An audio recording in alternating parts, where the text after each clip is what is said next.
জামান আমিরুশ শরিয়ত দাদা হুজুর পীর কেবলা রাহমাতুল্লাহ আলাইহির নও সাহেবজাদা ছিলেন নজমুস সাহাদাত বাবা। নবজুস সাহাদাত একদিন বাইরে দাঁড়িয়ে দাঁড়িয়ে আল্লাহর নবীর শানে এমন করে নাতে রসুল পড়ছেন, আর নাতে রসুল পড়ার সাথে সাথে আমার মদিনায় হুজুর থাকতে পারলেন না বাবা। ফুরফুরের জমিনে আমার রাসূলুল্লাহ চলে এলেন, আর দাদা হুজুর বুঝতে পারলেন মুজাদ্দিদ জামান আমিরুশ শরিয়ত দাদা হুজুর পীর কেবলা রাহমাতুল্লাহ আলাইহি বুঝতে পারলেন যে আমার রাসূলুল্লাহ এসে গেছে। এমন সময় নজমুস সাহাদাত হুজুরকে একটা ধমক দিয়ে বললেন, আয় বেয়াদব বাড়ির দিকে চলে যাও। না হুজুর পীর কেবলা রাহমাতুল্লাহ আলাইহি ছোট বাচ্চা এবার কি করলেন, মনের মধ্যে কষ্ট হলো, বাড়ির দিকে চলে গেলেন।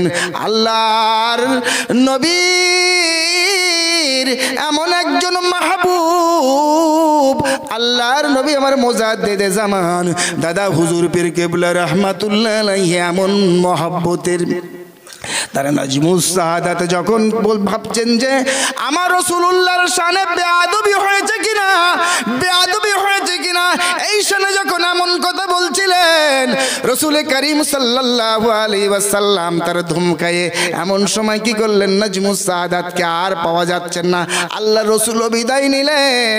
এমন সময় রাসূলুল করিম সাল্লাল্লাহু আলাইহি ওয়াসাল্লামের কাছে আছে মুজাদ্দিদ জামান আমিরুশ শরিয়ত দাদা হুজুর পীর কেবলা রাহমাতুল্লাহ আলাইহি বাবা।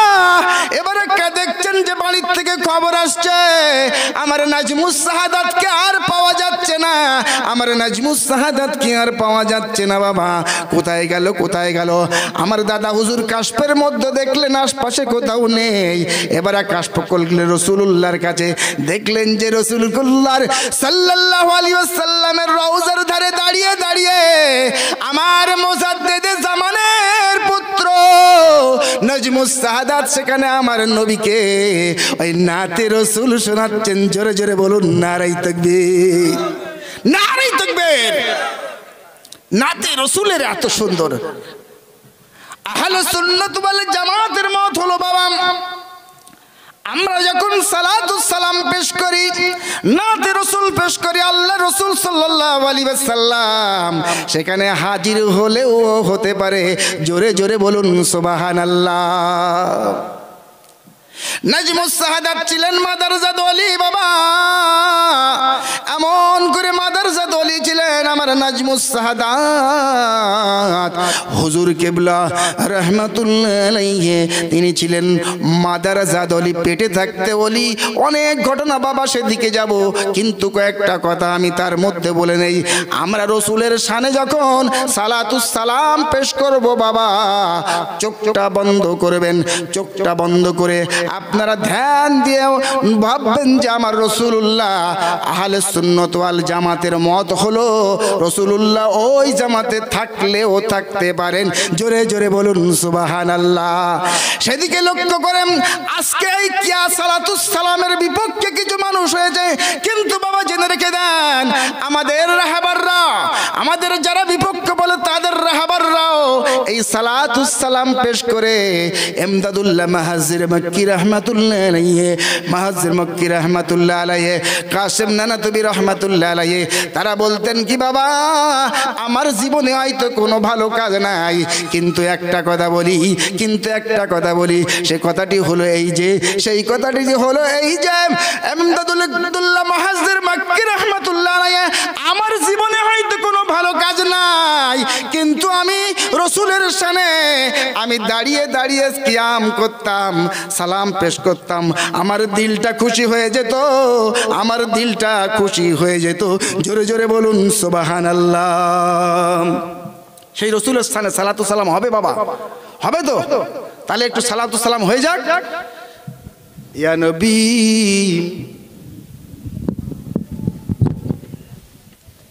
বাবা তোমার আওয়াজটা ঠিক দাও, নইলে আমি গলার পাওয়া পাচ্ছি, ঠিক করে দাও।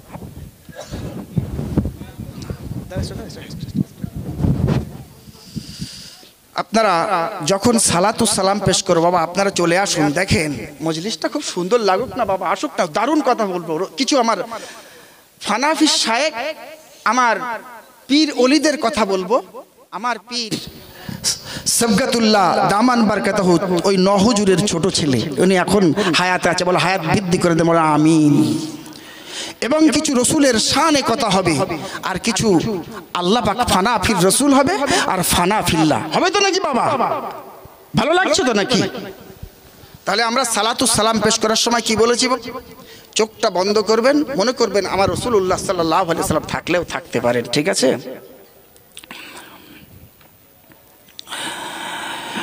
মদিনা মনের বাসনা,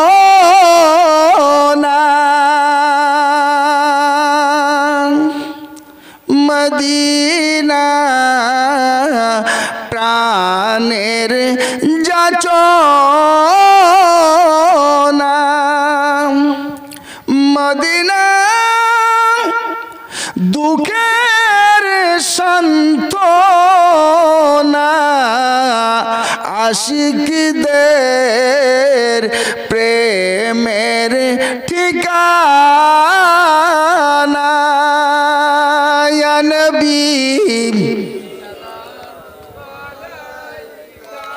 ইয়া রাসূল সালামুন আলাইকা ইয়া হাবিব।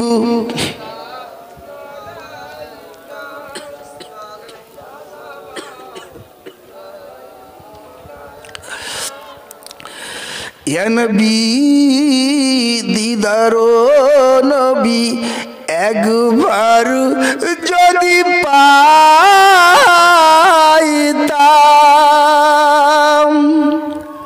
আপনার চরণ ধরিয়া চুমিতাম, বলিতাম মনের কত যন্ত্রণা। ইয়া রাসূলুল্লাহ একবার দেখা দাও না। ইয়া নবী ইয়া রাসূল সালামুন আলাইকা ইয়া হাবিব।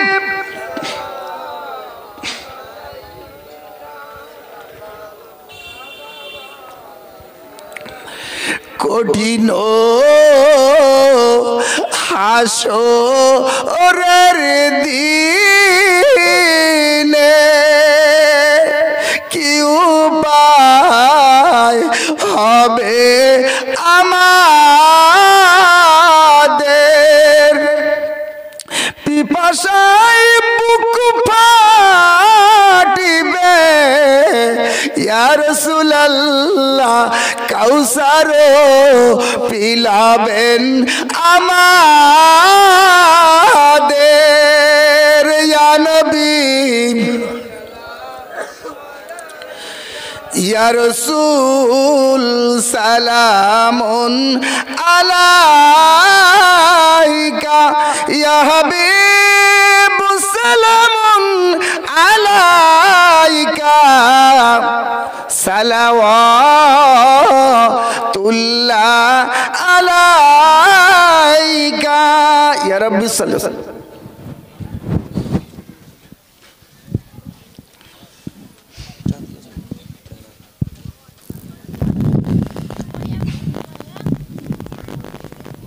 বালাগাল উলা বিকামালিহি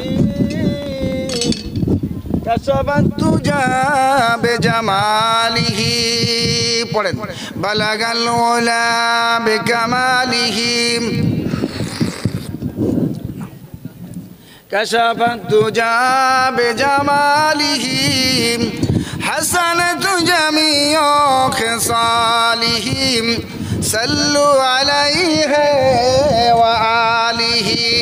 বালাগাল উলাম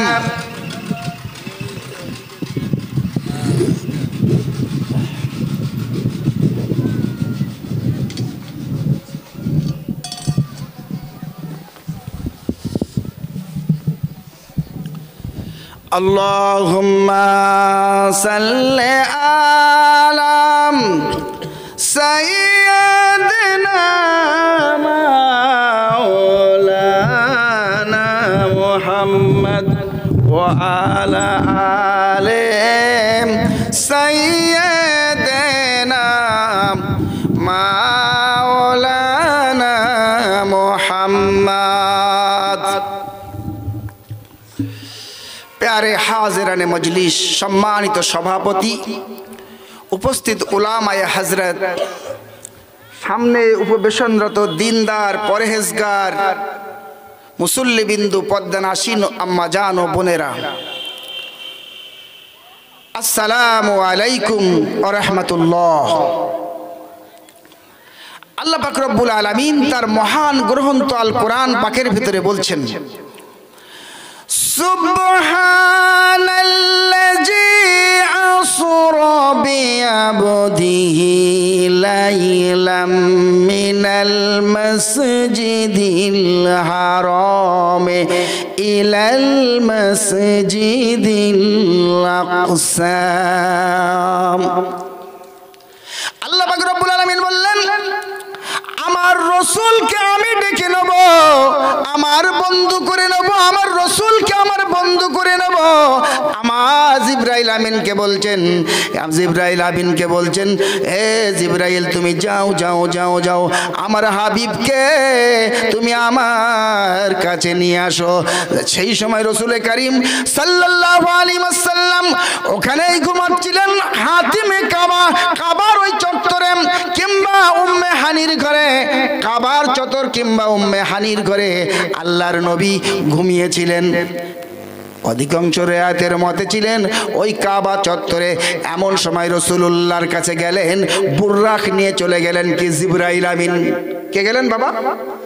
জিবরাইল আমিন যেই দেখছেন রাসূল করিম সাল্লাল্লাহু আলাইহি ওয়াসাল্লাম ঘুমিয়ে আছে, আল্লাহর নবীকে কেমন করে ডাকবেন? আল্লাহর নবী তো ঘুমিয়ে আছেন, যদি তার গায়ে হাত দিয়ে ডাকে বেয়াদবি হয়ে যাবে, এমনি করে যদি ডাকি ঘুমটা ভেঙে যাবে। আল্লাহর নবী কি করলেন? আল্লাহর নবীকে কি করলেন? জিবরাইল আমিন তার জিহ্বাটা এমন করে তার কদমের নিচে এমন করে দুলাতে দুলাতে লাগলেন। জিবরাইল আমিন তার কদমের নিচে যখন জিহ্বাটা এমন করে দিচ্ছেন, আল্লাহর নবী কি হলো? আল্লাহর নবীর ঠান্ডা অনুভব হলো, আর ঘুম থেকে উঠে দেখে জিবরাইল। এমন সময় বলছে না কি জিবরাইল, এবার জিবরাইল আমিনকে বলছে কি জিবরাইল। আল্লাহর নবী বসে গেলেন, বলল তুমি রুহুল আমিন হইয়া, রুহুল কুদুস হইয়া কেমন করে আমার কদমের নিচে পা রাখলেন, কেমন করে আমার কদমের নিচে আপনার জিহ্বাটা রাখলে? রাসূল করিম সাল্লাল্লাহু আলাইহি ওয়াসাল্লামকে সেদিন বলেছিল, ও ইয়া রাসূলুল্লাহ, ইয়া হাবিবাল্লাহ, হুজুর আমি রুহুল আমিন হতে পারি, আমি রুহুল কুদুস হতে পারি, কিন্তু আপনার কদমের তুল্য আমি জিবরাইল আমার নেই। জোরে জোরে বলুন সুবহানাল্লাহ। কি বললেন বাবা? আমি রুহুল আমিন হতে পারি, আমি জিবরাইল রুহুল কুদুস হতে পারি, কিন্তু আপনার কদমের মূল্য আমায়, আমি রুহুল আমিন, আমি জিবরাইল, আমি রুহুল কুদুস আমার নাই, আপনার কদমের চাইতেও আমার মূল্য নাই। জোরে জোরে বলুন সুবহানাল্লাহ। এই জিবরাইল একদিন প্রশ্ন করছেন, জিবরাইল আমিনকে প্রশ্ন করছেন, রাসূলুল্লাহ এ আকি জিবরাইল আপনার বয়সটা কত? জিবরাইল আমিনকে বললেন, ও আগে ভাই জিবরাইল। জিবরাইল বললেন, ইয়া রাসূলুল্লাহ, ইয়া হাবিবাল্লাহ, আমি জানি না, তবে জানি প্রতি ৭০,০০০ বছর অন্তর ওই আকাশে একটা মিট মিট মিট মিট মিট মিট করে আলো জ্বলে। সত্যি ৭০,০০০ বছরে একবার করে জ্বলে। আমি আমার জীবনে দেখলাম ৭২,০০০ বারে দেখেছি। জোরে জোরে বলুন সুবহানাল্লাহ। ৭২,০০০ বার দেখেছি।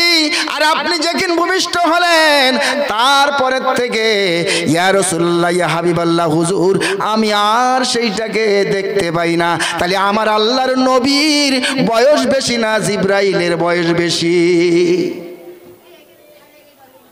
কার বয়স বেশি বাবা? আমার রাসূলুল্লাহর বয়স বেশি না জিবরাইল আমিনের বয়স বেশি? জিবরাইল আমিন বলছে প্রতি ৭০,০০০ বছর অন্তর একবার জ্বলে। আর আমি দেখেছি কতবার? ৭২,০০০ বছর। সুবহানাল্লাহ বলবেন না বাবা? আমার কাছে, আমি কিন্তু ওয়াজ এখনো শুরু করিনি বাবা। আপনার সঙ্গে কথোপকথনের ওয়াজ হবে। আপনারা যদি না শোনেন তাহলে ওয়াজ বন্ধ করে দেবো। এটা হচ্ছে কি, এই কটা দিন ভাই দীর্ঘ এবার আমাদের যেই চৈত্র মাসটা পুরো রমজান মাস পড়ে গেছে, তো ওই জন্য আগাম পুরো জলসাটা হয়ে যাচ্ছে। কোথাও একদিন দুদিন দুটো করে জলটা টোদেলে মাথা থেকে মাথা। তো গলার অবস্থাও খুব ভালো না, আমার শরীরটা সত্যি খারাপ, আমি ওষুধ খেয়েছি, গলাটার অবস্থা এরকম। যাক, তবু বলছি আপনারা কথোপকথন করলে জলসাটা ভালো লাগবে তো বাবা। তো জিবরাইল আমিন আল্লাহর নবীকে নিয়ে ওখান থেকে উঠে এবার প্রথম আসমানের দিকে ছুটলেন। ওখান থেকে নিয়ে আল্লাহর নবী মুহাম্মদ রাসূলুল্লাহ সাল্লাল্লাহু আলাইহি ওয়াসাল্লামকে সুবহানাল্লাযী আসরা, ওই রাত্রিকালীন ভ্রমণ, ওই মসজিদে হারাম থেকে হজ করতে গিয়েছেন বাবা। ওই মসজিদের কাবা থেকে ওখান থেকে নিয়ে গেলেন কোথায়? আল্লাহর নবী ওখান থেকে নিয়ে গেলেন বাইতুল মুকাদ্দাসে। বাইতুল মুকাদ্দাস যেটা জেরুজালেমে আছে, এখন সেখানে প্রচুর ঝগড়া হচ্ছে বাবা, সেখানে এখন ব্যাপক ঝামেলার মধ্যে আছেন। বাইতুল মুকাদ্দাসকে কেন্দ্র করে বাবা সেদিকে পরে যাব। তো বাইতুল মুকাদ্দাসের ওখানে যখন গেলেন, রাসূল করিম সাল্লাল্লাহু আলাইহি ওয়াসাল্লাম ওখান থেকে দাঁড়িয়ে আছেন। সমস্ত আম্বিয়া কেরামরা ওখানে উপস্থিত আছেন বাবা, সমস্ত আম্বিয়া কেরামরা ওখানে উপস্থিত আছেন, আম্বিয়া হুজুররা। আরো জিবরাইল আমিন বলছেন, ও ইয়া রাসূলুল্লাহ, ইয়া হাবিবাল্লাহ, আপনি চলুন। এবারে সামনের কাতারে নিয়ে যেয়ে বললেন, ইয়া রাসূলুল্লাহ, ইয়া হাবিবাল্লাহ, আপনি আজ নামাজ পড়ান, আল্লাহর নবী নামাজ পড়িয়ে দিলেন। আল্লাহর নবী সেদিনে 2 রাকাত নামাজ মসজিদুল আকসার ওখানে পড়িয়ে দিলেন। পড়ানোর পরেও ওই আল্লাহর নবী যখন তার পিছনে 1 লাখ মতান্তরে 2,24,000 পয়গম্বর সেদিন নামাজ পড়েছিল। জোরে জোরে বলুন সুবহানাল্লাহ।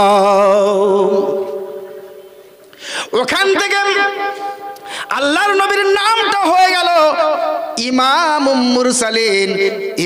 মুরসালিন, সমস্ত নবীগণের ইমাম। জোরে জোরে বলুন সুবহানাল্লাহ। আল্লাহর নবীকে নিয়ে জিবরাইল বুরাকে করে প্রথম আসমানের দিকে চলতে লাগলেন। প্রথম আসমানের ওখানে সালাম দিলেন। প্রথম আসমানের ফেরেশতারা আছেন, তাকে সালাম দিলেন। বললে কে এসেছে? মুহাম্মাদুর রাসূলুল্লাহ, আল্লাহর পক্ষ থেকে এসেছে। দরজাটা আল্লাহর আজকে দাওয়াত দিয়েছে, দরজাটা খুলে দিলেন। আল্লাহর নবী প্রথম আসমানে দেখলেন হযরতে আদম আলাইহিস সালামের সঙ্গে সাক্ষাৎ হয়ে গেল। আদম নবী কি করছেন? বলছেন, একবার ডান দিক তাকায় এবং মুচকে হাসেন, আরেকবার বাম দিকে তাকায় এবং মনটা আল্লাহর নবীর আদম আলাইহিস সালামের মনটা একটু কালো হয়ে যায়। তিনি প্রচুর দুঃখ পাচ্ছেন, বাম দিকে তাকাচ্ছেন, দুঃখ পাচ্ছেন। রাসূল করিম সাল্লাল্লাহু আলাইহি ওয়াসাল্লাম বললেন, হে আমার পিতা, আপনি বলেন, আপনি যখন ডান দিকে তাকান আপনি মুচকে হাসছেন, আবার যখন আপনি বাম দিকে তাকাচ্ছেন তখনও আপনি কেন দুঃখ পাচ্ছেন? সেদিনে হযরতে আদম বলেছিল, ও আমার বান্দাদের মধ্যে শ্রেষ্ঠ, শুনে রেখে দাও, জেনে রেখে দাও, আমি ডান ধারে দেখি আমার বান্দারা, আমার যারা ভালো বান্দা জান্নাতে যাবে, আমার যারা ভালো আমার যারা সন্তান, ভালো সন্তান, যারা আমার ভালো সন্তান তারা এখন মুচকে হাসছে, তাদের দিকে দেখে যারা জান্নাতে যাবে। আর বাম দিকে যখন তাকাচ্ছি তখন দেখি যারা খারাপ বান্দা, খারাপ আমার ছেলেদের মধ্যে, যারা সন্তানদের মধ্যে খারাপ, তারা জাহান্নামে যাবে। তাই তাদের দিকে ফিরে আমি কষ্ট অনুভব করছি। জোরে জোরে বলুন আল্লাহু আকবার। তাহলে কি দেখলেন? ডান দিকে যখন তাকাচ্ছেন মুচকি হাসছেন, আর বাম দিকে তাকাচ্ছেন মনটা মলিন হয়ে যাচ্ছে, কষ্ট পাচ্ছেন আমাদের আদি পিতা। আল্লাহর নবীকে নিয়ে আবার দ্বিতীয় আসমানের দিকে ছুটতে লাগলেন। দ্বিতীয় আসমানে দেখলেন যে দ্বিতীয় আসমানে আবার সালাম দিয়ে উপরের দিকে উঠতে লাগলেন। দেখলেন যে সেখানে ইয়াহইয়া আলাইহিস সালাম এবং হযরত ঈসা আলাইহিস সালাম সেখানে বসে আছে। হযরত ইয়াহইয়া আলাইহিস সালামের সঙ্গে কথোপকথন শেষ করলেন। শেষ করে আবার উপরের দিক থেকে ওই ঈসা আলাইহিস সালাম, আপনার ঈসা নবী সম্পর্কে বলি, কিয়ামতের আগে হযরত নবী ঈসা আলাইহিস সালাম পৃথিবীর বুকে আসবেন বাবা, জানেন তো? জানেন তো বাবা? পৃথিবীতে এসে এখানে সংসার করবেন, শেষ নবীর উম্মত হয়ে থাকবেন এবং কিছুদিন এখানে এখানে সংসার করে সন্তানাদিও হবে এবং ওই দাজ্জালকে হত্যা করবে। এটা তো আপনারা জানেন বাবা। দাজ্জালকে, দাজ্জাল জানেন তো বাবা? দাজ্জালকে হত্যা করবে। ঘটনা অনেক বড়, ওদিকটা পরে যাব যদি সুযোগ থাকে। হযরত ঈসা আলাইহিস সালামের নিঃশ্বাসটা এমন হবে, তিনি তার শ্বাস প্রশ্বাসে মানুষ গলে খামির হয়ে যাবে, শত্রুপক্ষ নষ্ট হয়ে যাবে, ধ্বংস হয়ে যাবে। ঈসা আলাইহিস সালামের এমন পাওয়ার দিয়ে আল্লাহ পাক রব্বুল আলামিন আবার দুনিয়ায় জমিনে দিয়ে দেবেন। তৃতীয় আসমানে গেলেন। তৃতীয় আসমানে দেখলেন হযরত ইউসুফ আলাইহিস সালামের সঙ্গে দেখা হয়ে গেল। হযরত রাসূল করিম সাল্লাল্লাহু আলাইহি ওয়াসাল্লামের সঙ্গে দেখা হয়ে গেল বাবা। হযরত ইউসুফ আলাইহিস সালামকে সম্পর্কে বর্ণনা করতে যে রাসূল করিম সাল্লাল্লাহু আলাইহি ওয়াসাল্লাম বললেন কিতাবের মধ্যে এসেছে, এত সুন্দর দেখতে, এত সুন্দর দেখতে, পৃথিবীর যত সুন্দর আছে তার অর্ধেকটা রূপ যেন হযরতে ইউসুফ নবী আলাইহিস সালামকে দিয়ে দিয়েছিলেন। জোরে জোরে বলুন সুবহানাল্লাহ। এবার হযরত চতুর্থ আসমানে চলে গেলেন। সালাম দিয়ে উপরে উঠলেন। সালাম দিয়ে উপরে উঠে এবারে দেখলেন যে সেখানে হযরত ইদ্রিস নবী আলাইহিস সালাম সেখানে আছে, তার সঙ্গে কথোপকথন হয়ে গেল। তারপরে আবার জিবরাইল আমিন নিয়ে পঞ্চম আসমানে উঠে গেলেন। সেখানে দেখলেন হযরত হারুন আলাইহিস সালাম আছে, মূসা আলাইহিস সালামের ভাই হারুন, হারুন সেখানে আছেন। হারুন আলাইহিস সালাম উনিও নবী ছিলেন। এবার সেখানে কথোপকথন করে আবার ষষ্ঠ আসমানে চলে গেলেন। সেখানে দেখলেন মূসা আলাইহিস সালাম। মূসা আলাইহিস সালামের সেই না সাক্ষাৎ হলো। মূসা আলাইহিস সালাম রাসূলুল্লাহকে দেখে হাউমাউ করে কাঁদতে শুরু করলেন। বলল, ইয়া হে নবীদের মধ্যে শ্রেষ্ঠ, আমার উম্মতের চাইতে আপনার উম্মত যে ভালো, এত ভালো, আমার উম্মতের চাইতে আপনার উম্মত যে কত ভালো, এই দেখে যে আমার উম্মত কেন ভালো হলো না তার জন্য আপনাকে দেখে কাঁদছি। এবার ওখান থেকে আবার চলে গেলেন সপ্ত আসমানে। দেখেন যে বাইতুল মামুরে এমন করে হেলান দিয়ে হযরতে নবী ইব্রাহিম আলাইহিস সালাম বসে আছেন। নবী ইব্রাহিম আলাইহিস সালামের সঙ্গে কথোপকথন হয়ে গেল। জাতির পিতা নবী ইব্রাহিম আলাইহিস সালামের সঙ্গে কথোপকথন হয়ে গেল। আর বাইতুল মামুরে দেখলেন যে একটু শুভ্র সাদা পোশাক বিশিষ্ট কিছু লোক সেখানে যে নামাজ পড়তে ঢুকছে, আর কালো কালো বসনাবৃত তাদেরকে সেখানে ঢুকতে দিচ্ছেন না, সেখানে ঢুকতে দেখছে না। নামাজ পড়া আল্লাহর নবী সেখানে 2 রাকাত নামাজ পড়লেন, বাইরে চলে এলেন। বাইরে চলার পরে দেখলেন যে সিদরাতুল মুনতাহ, সিদরাতুল মুনতার দুটো করে 4টে নদী, দুটো নদী জান্নাতের দিকে চলে গেছে, আর দুটো নদী এমন করে জমিনের দিকে চলে এসেছে। জমিনের দিকে চলে এসেছে সিদরাতুল মুনতাহ মানে কুল গাছ। এবং তাতে আল্লাহ তাতে যে বয়ান দিয়েছে, তাফসীর কারকদের মধ্যে যে বয়ান দিয়েছে, সেখানে দেখা যাচ্ছে যে এমন সুন্দর সুন্দর গোল্ডেন গোল্ডেন পাখিগুলো আছে। পৃথিবীর যত সুন্দর চাকচিক্য সুন্দর গুণ সেখানে বাটারফ্লাই গুলো, প্রজাপতি গুলো সুন্দর সুন্দর, এত সুন্দর আল্লাহর নবী বললেন আমি কখনো তত সুন্দর আমি জিনিস দেখি নাই। আর সেখানে যাওয়ার পরে দুটো নদী জমিনের দিকে চলে এসছে। জমিনের দিকে কোন দুটো নদী? কোন দুটো নদী? ওই দুটো নদী অন্য কোনো নাই, একটা হলো বাহারে নীল আর একটা হলো ফোরাত। জোরে জোরে বলুন সুবহানাল্লাহ। আর দুটো নদী জান্নাতের সঙ্গে সম্পর্ক হয়ে গেছে, জান্নাতের দিকে চলে গেছে। এমন সময় রাসূল করিম সাল্লাল্লাহু আলাইহি ওয়াসাল্লামকে তার সামনে জিবরাইল আমিন কি করলেন? জিবরাইল আমিন এবং ফেরেশতাকুল 3টে জিনিস সেখানে রেখে দিলেন। ওইগুলোর ভিতরে ওই যে নদীগুলো প্রবাহিত হচ্ছে, কোনোটা হলো দুধের, কোনোটা হলো মধুর, কোনোটা হলো দুধের, কোনোটা হলো মধুর, কোনটা হলো পানির, আর কোনটা আরেকটা হলো শরাবের। আল্লাহ রাসূলের কাছে তিনটে জিনিস আনলেন ফেরেশতারা, একটা হলো মধুর, আরেকটা হলো শরাবের, আর একটা হলো অন্য কিছু নয়, দুধ। দুধের তিনটে নিয়ে আল্লাহর নবীর সামনে এমন করে রেখে দিলেন যে রাসূল করিম সাল্লাল্লাহু আলাইহি ওয়াসাল্লাম, রাসূল করিম সাল্লাল্লাহু আলাইহি ওয়াসাল্লাম কোনটা পান করে। জিবরাইল আমিন চুপ হয়ে গেছে, জিবরাইল আমিনের দিকে তাকালেন, জিবরাইল আমিন চুপ হয়ে গেছে, কোনটা খান রাসূলুল্লাহ। অনেক সময় চিন্তা করার পরে আল্লাহর নবী দুধটা হাতে নিয়ে এমন করে চুমুর দিয়ে খেয়ে নিলেন। জোরে জোরে বলুন সুবহানাল্লাহ। জিবরাইল আমিন বলে দিলেন, ইয়া রাসূলুল্লাহ, ইয়া হাবিবাল্লাহ, হুজুর আজ থেকে আপনার উম্মতেরা দিনের মধ্যে থাকবে, দিনের উপরে থাকবে। জোরে জোরে বলুন সুবহানাল্লাহ। আল্লাহর নবীকে নিয়ে এবারে জিবরাইল আমিন আরো উপরে উঠতে লাগলেন, জিবরাইল আমিন আরো উপরে উঠতে লাগলেন। উঠতে উঠতে উঠতে উঠতে একেবারে কিনারায় চলে গেলেন। রাসূল করিম সাল্লাল্লাহু আলাইহি ওয়াসাল্লামের সামনে দেখলেন একটা নদী প্রবাহিত হচ্ছে, সেখান থেকে একটা নদী প্রবাহিত হচ্ছে। নদীতে এত দুধের চাইতে, মধুর চাইতে এত স্বচ্ছ সেই পানিটা। আল্লাহর নবী সেখানে দেখলেন অনেকগুলো পেয়ালা আছে, কোনটা ইয়াকুত, কোনটা জমরুদ, কোনটা এমন করে সোনা মুক্তা দিয়ে তৈরি। ওই সমস্ত পেয়ালাগুলো আল্লাহর নবী তার থেকে এক পেয়ালা পানি সেখান থেকে পান করলেন। জোরে জোরে বলুন সুবহানাল্লাহ। বললে, ইয়া রাসূলুল্লাহ, ইয়া হাবিবাল্লাহ, জিবরাইল আমিন বলছেন আপনি কি জানেন আপনি কোন পানি পান করেছেন? কোন পানি পান করেছেন? জিবরাইল আমিন বলছে, ইয়া রাসূলুল্লাহ, ইয়া হাবিবাল্লাহ, আপনি অন্য কোনো পানি পান করেন নাই।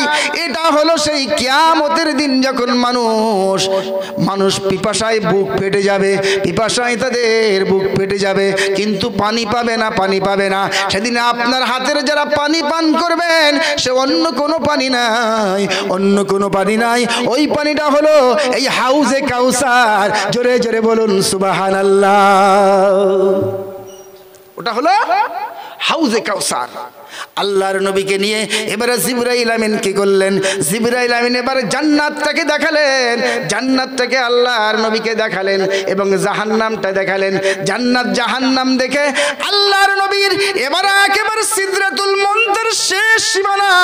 জিবরাইল আমিন বলছে, ইয়া রাসূলুল্লাহ, ইয়া হাবিবাল্লাহ, হুজুর আমি আর এখান থেকে এক চুল পরিমাণ সরতে পারবো না, সামনে যেতে পারবো না। আমি এখান থেকে যদি এক চুল পরিমাণ সামনে আগাই, ইয়া রাসূলুল্লাহ, ইয়া হাবিবাল্লাহ, হুজুর তাহলে আমার নূরের পাখনাগুলো পুড়ে সরকার হয়ে যাবে। এবারও দুলক ভুলক ছাড়িয়ে, সাত আসমান ছাড়িয়ে সমস্ত সৃষ্টি জগৎ শেষ করলেন রাসূল করিম সাল্লাল্লাহু আলাইহি ওয়াসাল্লাম।